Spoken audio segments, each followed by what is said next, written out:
Religion of সনাতন চ্যানেলে আপনাকে স্বাগতম। আপনি যদি এই চ্যানেলে নতুন হয়ে থাকেন তো প্লিজ সাবস্ক্রাইব করবেন।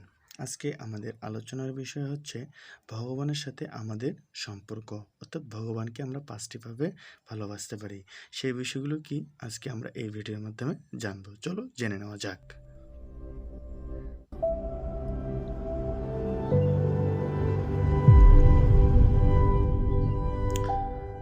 তো ভগবানের সাথে আমরা পাঁচটি ভাবে, তো প্রথম ভাবটা হচ্ছে শান্ত ভাব,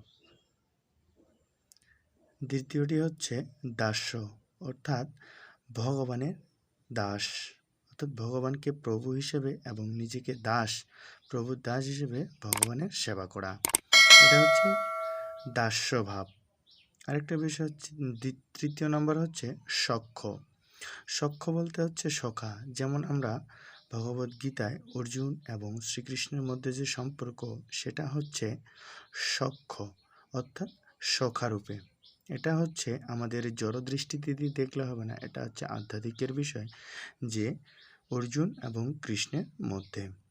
তাছাড়াও চতুর্থ নাম্বার হচ্ছে বাৎসল্য, অর্থাৎ ভগবানকে পুত্ররূপে জ্ঞান করা, অর্থাৎ ভগবানকে পুত্ররূপে ভালোবাসা, এটা হচ্ছে বাৎসল্য প্রেম।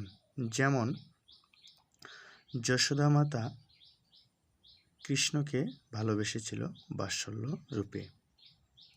আরেকটি প্রেম হচ্ছে মাধুর্য।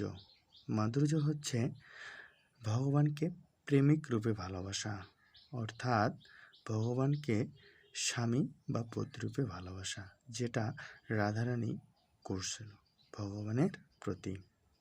তো এই পাঁচভাবে আমরা ভগবানকে ভালোবাসতে পারি।